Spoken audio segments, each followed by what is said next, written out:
आज की इस वीडियो में देखेंगे हम लोग जो एक नया सीरीज चालू कर रहे हैं। और ये सीरीज है, आप देख सकते हैं इसमें थंबनेल में बिहार स्पेशल से जुड़े जीके का प्रश्न आंसर देखेंगे। बिहार स्पेशल से जुड़े जीके का प्रश्न देखेंगे आज के इस सीरीज में, जो कि आज पहला क्लास होगा है ये। और सभी प्रतियोगिता परीक्षा के लिए जो है ये बहुत ही महत्वपूर्ण इसमें उसका प्रश्न आंसर होने वाला है। तो बिहार स्पेशल में सारा विषय आ जाता है इसमें, इसी कारण ये सभी प्रतियोगिता के लिए, सभी कॉम्पिटिटिव एग्जाम के लिए बहुत ही महत्वपूर्ण हो जाता है।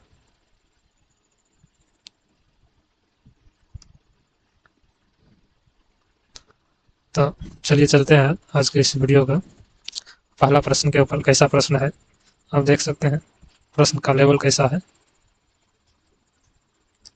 बिहार जीके का प्रश्न का लेवल कैसा है।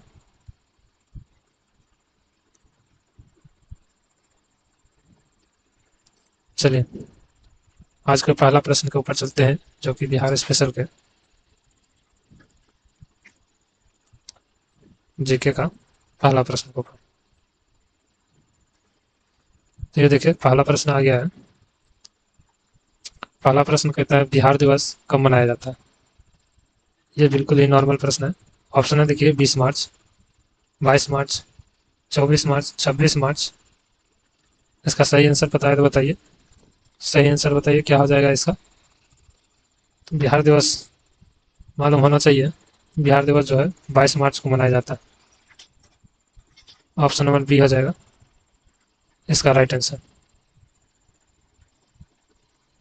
अगला प्रश्न देखिए है। अगला प्रश्न है ये, किस साम्राज्य ने भारत में बौद्ध धर्म और जैन धर्म के विकास में मदद की है। अब से ये प्रश्न 1 नंबर से यहाँ से चालू हुआ है, जो कि महत्वपूर्ण होने वाला है। देखिए पूछ रहा है किस साम्राज्य ने बौद्ध धर्म और जैन धर्म का विकास में मदद की है। तो ये है देखिए, ऑप्शन है मगध है, विदेही है, अंग साम्राज्य है या चोल साम्राज्य। सही आंसर बताइए प्राचीन काल में कौन सा साम्राज्य था। चलिए सही आंसर बताइए। सही आंसर जो हो जाएगा इसका, सही आंसर हो जाएगा ऑप्शन नंबर ए हो जाएगा, मगध का जो था साम्राज्य। ऑप्शन नंबर ए हो जाएगा सही आंसर। मगध साम्राज्य जो था, उन्होंने ही बौद्ध धर्म और जैन धर्म को विकास में मदद किया था। चलिए इसका कुछ फैक्ट देख लेते हैं क्या है फैक्ट। देखिए फैक्ट कहता है मगध वर्तमान भारतीय राज्यों जिस बिहार, झारखंड, उड़ीसा, पश्चिम बंगाल और बांग्लादेश और नेपाल के देशों का एक क्षेत्र, उस समय सभी एक देश था और 16 महाजनों में से एक था ये। जैन और बौद्ध ग्रंथों में मगध प्राचीन साम्राज्य का अक्सर उल्लेख किया गया है। मगध साम्राज्य ने जैन धर्म और बौद्ध धर्म के विकास में मदद की है। बौद्ध धर्म के संस्थापक जो है गौतम बुद्ध ने अपनी अधिकांश जीवन जो है मगध साम्राज्य में ही बिताया है। मगध की संस्कृति इंडो आर्यो के वैदिक साम्राज्यों से अलग थी। मगध साम्राज्य के लोग जो थे श्रवण परंपराओं का पालन करते थे, जिसमें जैन धर्म, बौद्ध धर्म और एक और धर्म था आजीवक शामिल थे। वे वैदिक देवताओं की पूजा में विश्वास नहीं करते थे। उन्होंने कुछ प्रकार के तप, ध्यान, अभ्यास और गोल दफन टीलों का निर्माण किया, जिन्हें बौद्ध धर्म का स्रोत कहा जाता है। तो आप देख सकते हैं इसमें उल्लेख है कि गौतम बुद्ध जो था, उन्होंने अपना अधिकांश जीवन मगध में ही बिताया था। ठीक है, इसका सही आंसर जो हो जाएगा ऑप्शन नंबर ए हो जाएगा मगध। मगध हो जाएगा सही आंसर। चलिए अगला प्रश्न के ऊपर बढ़ते हैं। अगला प्रश्न देखिए, अगला प्रश्न है कहते हैं किसके शासन काल में मौर्य साम्राज्य ने दक्षिण एशिया के अधिकांश क्षेत्रों पर अपना नियंत्रण बढ़ाया था। कहता है किसके शासन काल में मौर्य साम्राज्य ने दक्षिण एशिया दक्षिण एशिया के अधिकांश क्षेत्रों पर अपना नियंत्रण बढ़ाया था। तो ऑप्शन है देखिए बिंबिसार, अशोक, अजातशत्रु, चंद्रगुप्त मौर्य। सही आंसर क्या होगा बताइए, सही आंसर क्या हो जाएगा इसका? अगर पता है इसका सही आंसर तो आप हमें कमेंट बॉक्स में भेज सकते हैं। सही आंसर क्या है? तो देखिए इसमें जो है बिंबिसार और अजातशत्रु ये दोनों मौर्य साम्राज्य से नहीं थे, ये दोनों हर्यक वंश के थे। इसी कारण ये दोनों था अशोक और चंद्रगुप्त, ये था मौर्य साम्राज्य से। तो इसी दोनों में से कोई एक होगा। तो इसका सही उत्तर क्या हो जाएगा? देखिए सही उत्तर होगा ऑप्शन नंबर बी हो जाएगा। अशोक के शासनकाल में सर्वाधिक एशिया दक्षिण एशिया का अधिकांश क्षेत्र पर नियंत्रण स्थापित किया गया। चलिए इसका फैक्ट देखते हैं। फैक्ट देखिए क्या कहता है। अशोक जो है उसका शासनकाल 268 से 232 ईसा पूर्व के शासनकाल में रहा था अशोक का। 268 से 232 मौर्य साम्राज्य के दक्षिण एशिया के अधिकांश क्षेत्रों पर अपना नियंत्रण बढ़ाया था। अशोक एक कुल सेनापति थे जिन्होंने उज्जैन और तक्षशिला में विद्रोह को कुचल दिया था। एक सम्राट के रूप में वे महत्वाकांक्षी आक्रामक थे। उन्होंने दक्षिण और पश्चिम भारत में साम्राज्य का श्रेष्ठता को पुनः स्थापित किया था। तो इसका सही आंसर जो हो जाएगा ऑप्शन नंबर ए हो जाएगा। आप देख सकते हैं, सॉरी ऑप्शन नंबर बी हो जाएगा, अशोक हो जाएगा ऑप्शन नंबर बी। चलिए अगला प्रश्न देखें। अगला प्रश्न है देखिए, मगध के निम्नलिखित शासकों में से किसने भारत में एकल मुद्रा स्थापित प्रणाली स्थापित की थी? मगध के कौन से शासक थे जिन्होंने एकल मुद्रा पूरे भारत में चालू किया था? कौन सा होगा सही आंसर बताइए। ऑप्शन देखिए दिया है चंद्रगुप्त मौर्य, अशोक, बिंदुसार या धनानंद। ये चारों था मगध का शासक था। बताइए इसमें से कौन सा हो जाएगा सही आंसर। चलिए इसका सही आंसर बता देते हैं कौन सा हो जाएगा। सही आंसर जो हो जाएगा ऑप्शन नंबर ए हो जाएगा, चंद्रगुप्त मौर्य हो जाएगा, जिसने भारत का एकीकरण भी किया था, एक भी किया था उस समय, और एकल मुद्रा भी प्रणाली स्थापित किया था।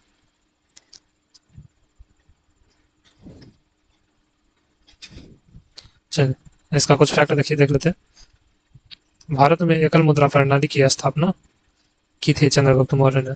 उन्होंने क्षेत्र राज्यपालों और प्रशासकों का एक नेटवर्क भी बनाया था, स्थापित किया था, और व्यापारिक किसानों और व्यापारिक व्यापारियों को न्याय और सुरक्षा प्रदान करने के लिए एक सिविल सेवा स्थापित भी किया था। तो सही आंसर जो हो जाएगा ऑप्शन नंबर ए हो जाएगा सही आंसर, चंद्रगुप्त मौर्य हो जाएगा सही आंसर। चलिए अगला प्रश्न देखें। अगला प्रश्न है, सीईओ की पुस्तक किसने लिखी? अगला प्रश्न जो है, सीईओ की पुस्तक किसने लिखी? ऑप्शन है देखिए एल तियंग, वेंसत्यांग्स, हीनन या डायोनिकस। तो इसका सही आंसर क्या हो जाएगा? सीईओ की पुस्तक किसने लिखी थी?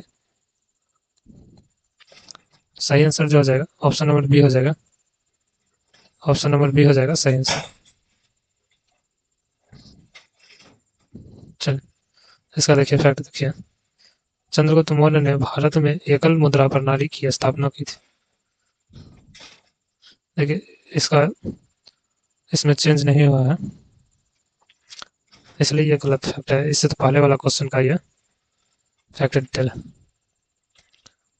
इसका सही आंसर जो हो जाएगा ऑप्शन नंबर बी हो जाएगा, ऑप्शन नंबर बी हो जाएगा सही आंसर।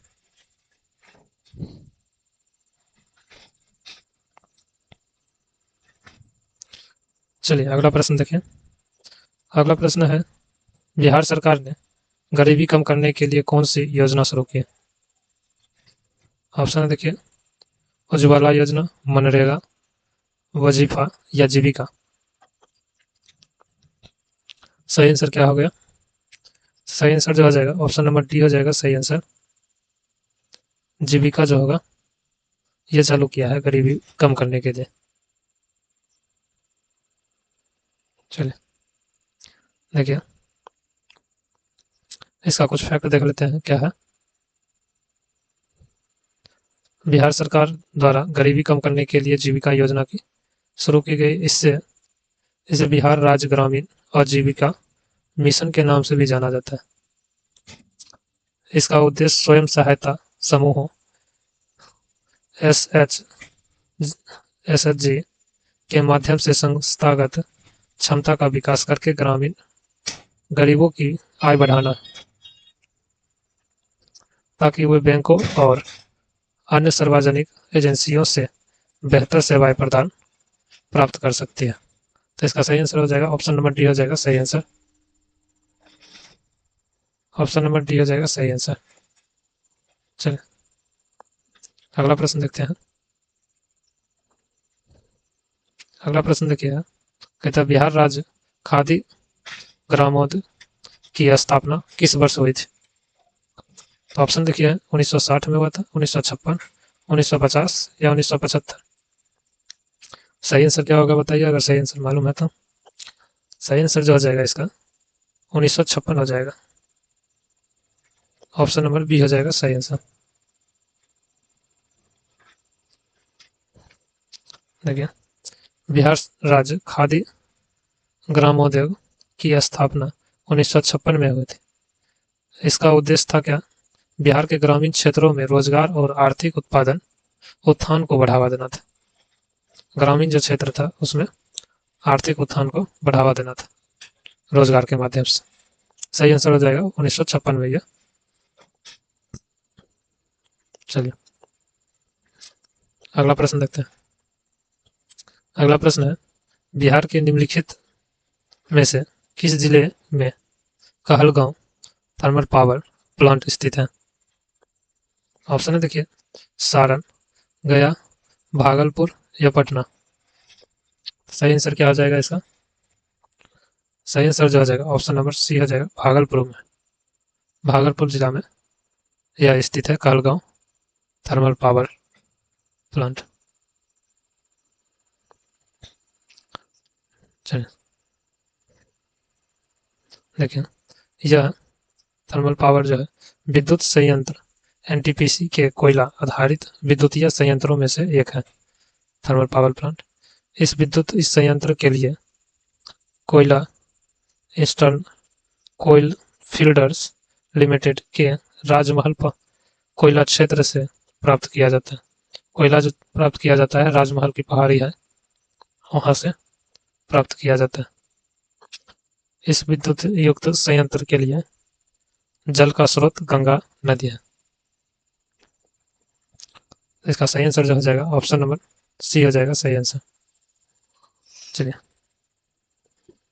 अगला प्रश्न देखिए। अगला प्रश्न है बिहार राज्य स्कूटर्स लिमिटेड कहाँ स्थित है। ऑप्शन है देखिए दानापुर, फतवा या डालमिया नगर या मोकामा। सही आंसर होते हैं कहाँ है स्कूटर्स लिमिटेड कहाँ पे स्थापित है। तो सही आंसर हो जाएगा ऑप्शन नंबर बी हो जाएगा सही आंसर फतवा में है। ऑप्शन नंबर बी हो जाएगा सही आंसर। चलिए इसका फैक्ट देख लेते हैं क्या है। फैक्ट देखिए स्थित है फतवा में स्थित है। यह एक राज्य सरकार की कंपनी है। इसकी स्थापना हुआ था 19 जनवरी 1978 को हुआ था। स्थापना कब हुआ था 1978 को हुआ था 19 जनवरी 1978 को। यह एक सार्वजनिक असूचकबद्ध कंपनी है और इसे शेयरों द्वारा शामिल सीमित कंपनी के रूप में वर्गीकृत किया गया है। इसकी अधिकृत शेयर पूंजी जो है 17,500,000 रुपये और चुकता पूंजी जो है 1,63,000 रुपये यह परिवहन उपकरणों के निर्माण में संलग्न है। कंपनी जो है पटना में पंजीकृत कंपनी है। फतवा जो है कहाँ पे है, ये पटना जिला में स्थित। तो सही आंसर हो जाएगा ऑप्शन नंबर बी हो जाएगा सही आंसर। ठीक है, चलिए अगला प्रश्न देखते हैं। अगला प्रश्न देखिए, अगला प्रश्न कहता है बिहार के निम्नलिखित में से किस जिले में कोई चीनी मिल नहीं है। पूछ रहा कोई चीनी मिल नहीं है, पूछ रहा है नहीं है, कौन सा में नहीं है। तो ऑप्शन है देखिए पटना में, या मुजफ्फरपुर में, दरभंगा में, या बांका में। तो कहाँ पे पूछ रहा है कि चीनी मिल नहीं है इस समय से। सही आंसर बताइए क्या हो जाएगा, चीनी मिल कहाँ पे नहीं है। तो सही आंसर जो हो जाएगा, सही आंसर हो जाएगा ऑप्शन नंबर डी हो जाएगा, ये बांका में नहीं है। ऑप्शन नंबर डी हो जाएगा सही आंसर। देखिए बांका जिला में कोई चीनी मिल नहीं है। इस जिले की स्थापना जो हुआ था 21 फरवरी 1991 में को हुई थी। बांका जिले का मुख्यालय बांका शहर में स्थित है। पहले बांका भागलपुर जिले का एक अंग था, अब उससे अलग हो गया। ठीक, सही आंसर जो हो जाएगा ऑप्शन नंबर डी हो जाएगा सही आंसर। चलिए अगला प्रश्न देखिए कैसा है। अगला प्रश्न करने की कोशिश करिए, क्या है कहता है अगला प्रश्न, किस वर्ष गांधी जी ने सामूहिक सविनय अवज्ञा आंदोलन की स्थापना पर व्यक्तिगत सविनय अवज्ञा आंदोलन का प्रस्ताव रखा था। सामूहिक से व्यक्तिगत अवज्ञा आंदोलन पर प्रस्ताव कब रखा था। तो देखिए ऑप्शन है 1930 में, 1931 में, या 1933 में, या 1936 में। कब रखा गया था सामूहिक से व्यक्तिगत सविनय अवज्ञा आंदोलन का प्रस्ताव रखा गया था। सही आंसर बताइए जल्दी क्या हो जाएगा। तो सही आंसर देखिए हो जाएगा इसका ऑप्शन नंबर सी जो हो जाएगा सही आंसर 1930 में। ऑप्शन नंबर सी हो जाएगा सही आंसर। ऑप्शन नंबर सी हो जाएगा 1933 में यह प्रस्ताव रखा था।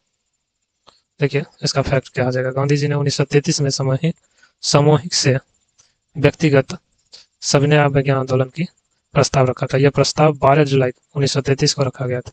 तारीख कब रखा था, 12 जुलाई को रखा था, 12 जुलाई 1933। व्यक्तिगत सविनय आंदोलन का मुख्य उद्देश्य क्या था। मुख्य उद्देश्य था अभिव्यक्ति के अधिकार की पुष्टि करना और आंदोलन को अहिंसक बनाया था। अहिंसा को व्यक्तिगत सत्याग्रह का केंद्र बिंदु बनाया गया था। मुख्य उद्देश्य यही था, सामूहिक से व्यक्तिगत करने के। तो सही आंसर जो हो जाएगा ऑप्शन नंबर सी हो जाएगा सही आंसर। चलिए अगला प्रश्न के ओर बढ़ते हैं। अगला प्रश्न देखिए, कहता है महात्मा गांधी और बिहार कुछ संस्मरण के लेखक कौन थे। जेपी नारायण ने, कर्पूरी ठाकुर ने, राम वृक्ष बेनीपुरी ने, या डॉक्टर राजेंद्र प्रसाद ने। तो इसका लेखक कौन था, सही आंसर बताइए क्या हो जाएगा। तो इसका सही आंसर जो हो जाएगा ऑप्शन नंबर डी हो जाएगा doctor Rajendra Prasad. Option number D हो जाएगा सही आंसर। देखिए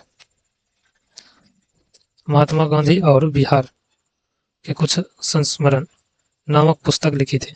कौन लिखा था, डॉक्टर राजेंद्र प्रसाद ने। यह पुस्तक 1949 में लिखा गया था।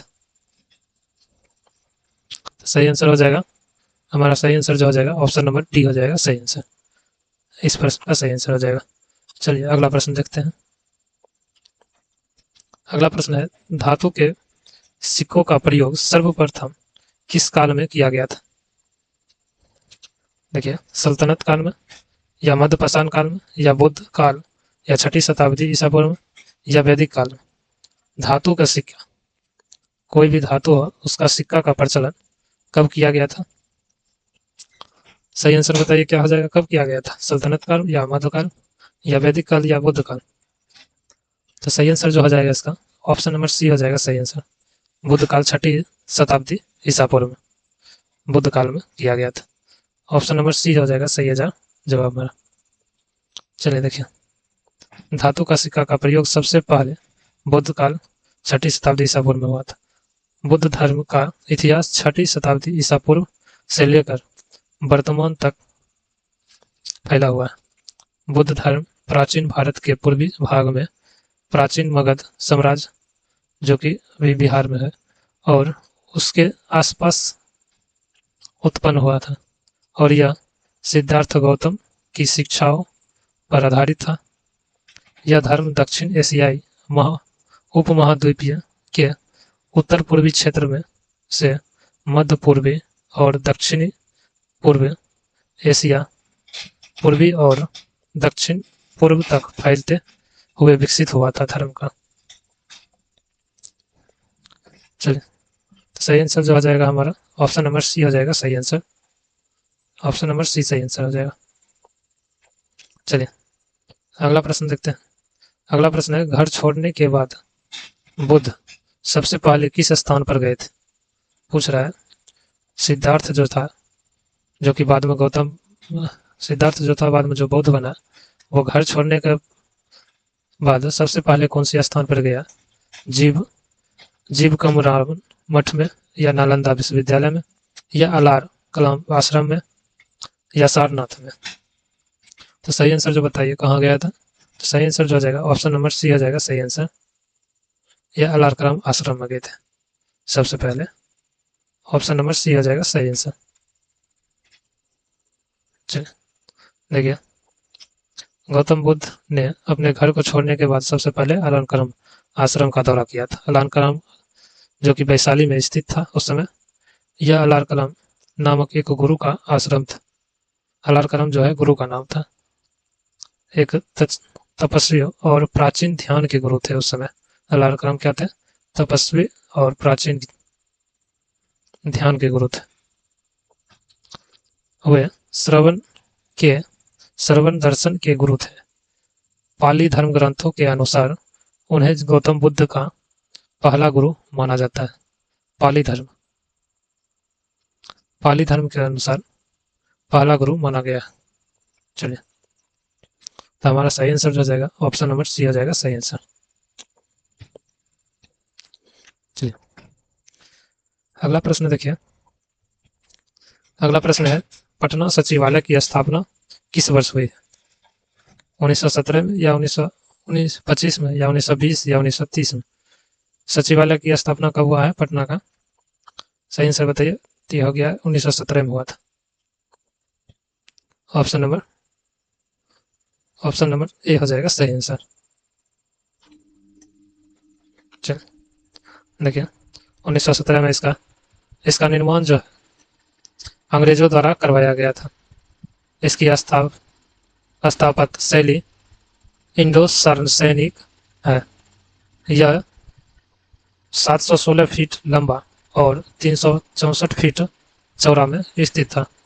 यह पटना की सबसे बड़ी सरकारी इमारतों में से एक है, पटना सचिवालय जो है। चलिए, सही आंसर जो हमारा हो जाएगा ऑप्शन नंबर ए हो जाएगा सही आंसर, 1917 में। अगला प्रश्न के ऊपर चलते हैं।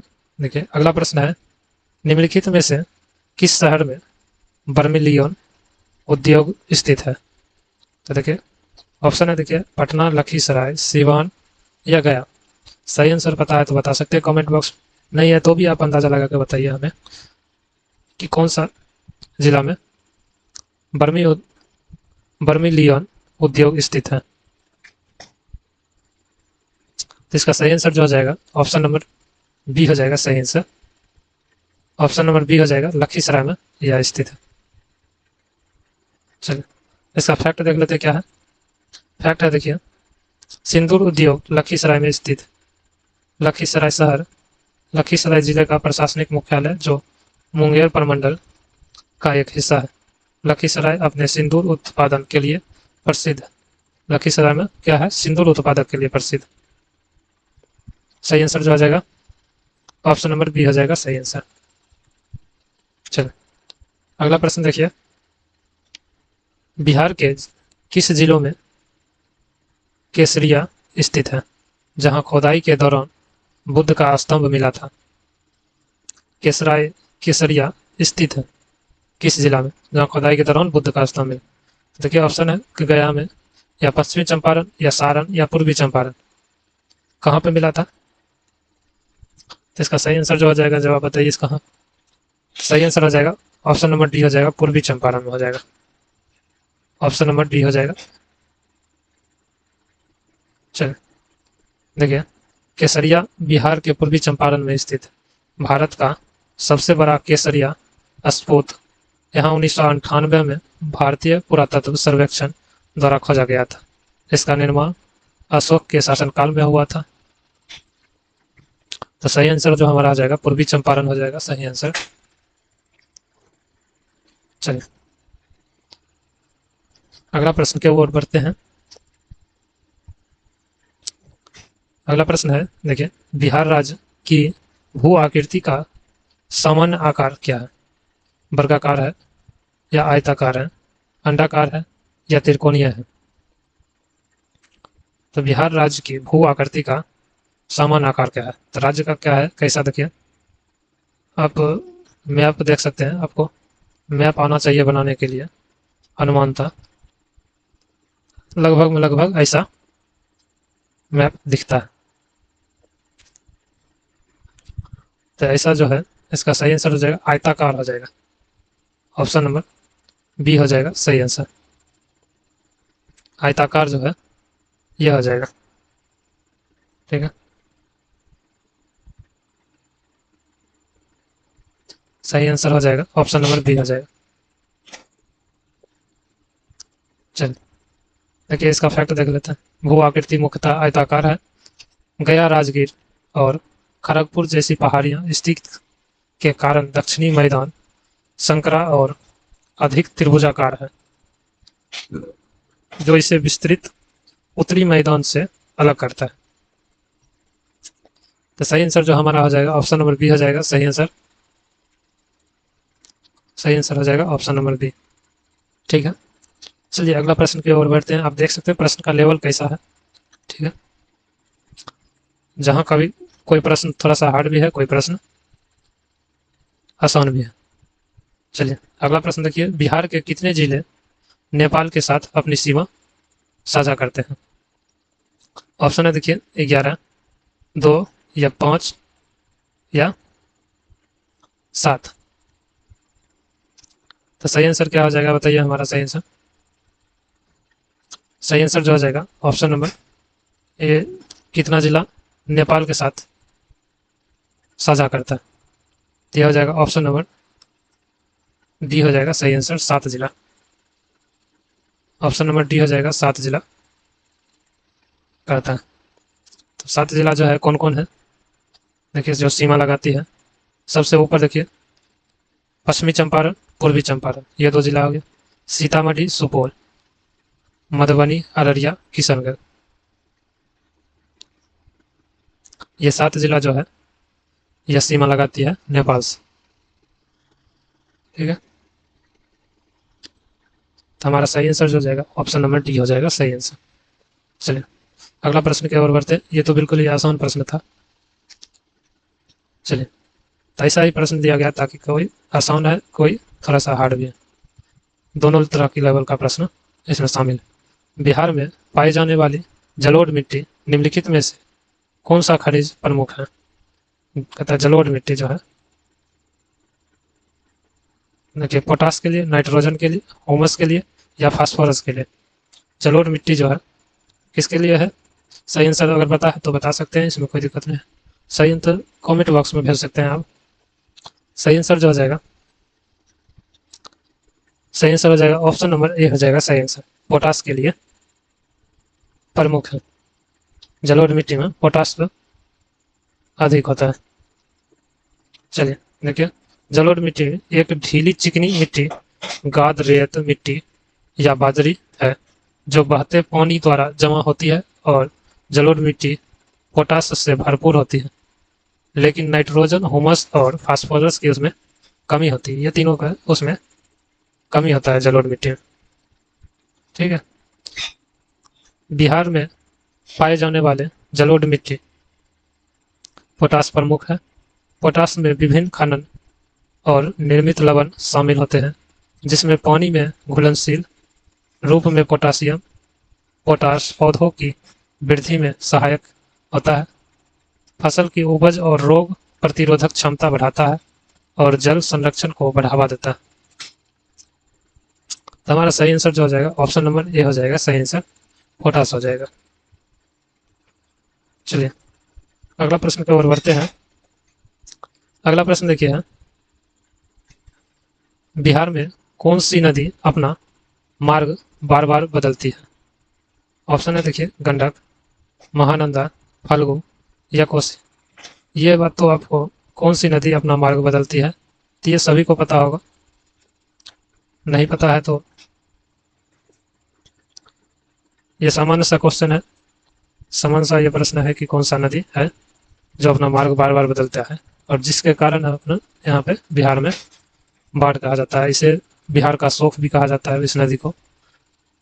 तो सही आंसर बताइए क्या आ जाएगा? सही आंसर हो जाएगा ऑप्शन नंबर डी हो जाएगा, कोसी नदी को कहा जाता है। ऑप्शन नंबर डी हो जाएगा सही आंसर।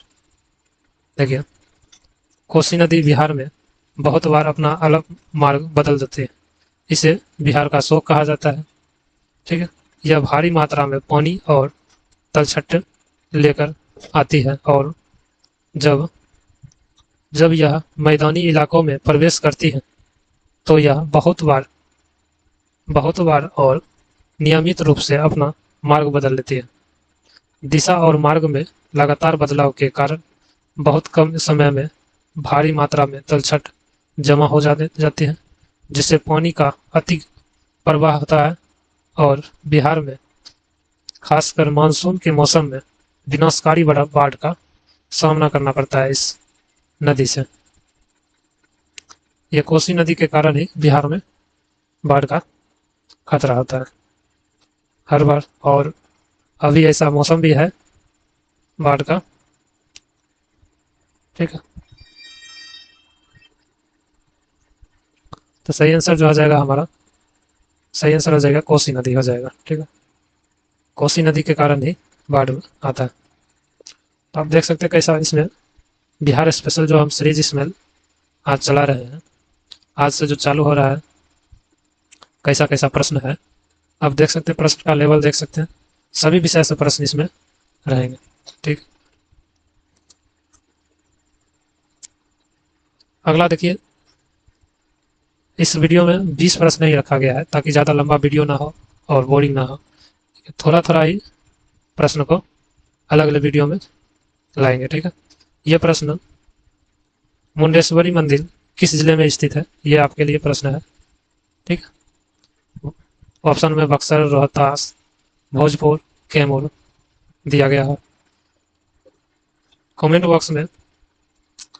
बॉक्स में इसका जवाब भेजिएगा कि इसका सही आंसर क्या है, सही जवाब क्या है। ठीक है, आज की इस वीडियो में बस 20 प्रश्न था और 20-20 प्रश्न करके ही, ज़्यादा लंबा वीडियो ना करके थोड़ा थोड़ा ही करके यह सीरीज आगे बढ़ेगा। ठीक है, कैसा लगा प्रश्न, कैसा यह सीरीज है, उसमें कमेंट बॉक्स में आप हमें करके ज़रूर बता सकते हैं। कैसा खराब या अच्छा जैसा भी लगा आप हमें कमेंट बॉक्स में करके ज़रूर बताइए कि कैसा है सीरीज। ठीक, कैसा सीरीज का प्रश्न आंसर, कैसा उसका लेवल था। ठीक है, अच्छा लगे तो लाइक सब्सक्राइब जरूर करें। चलिए धन्यवाद आज के इस वीडियो में।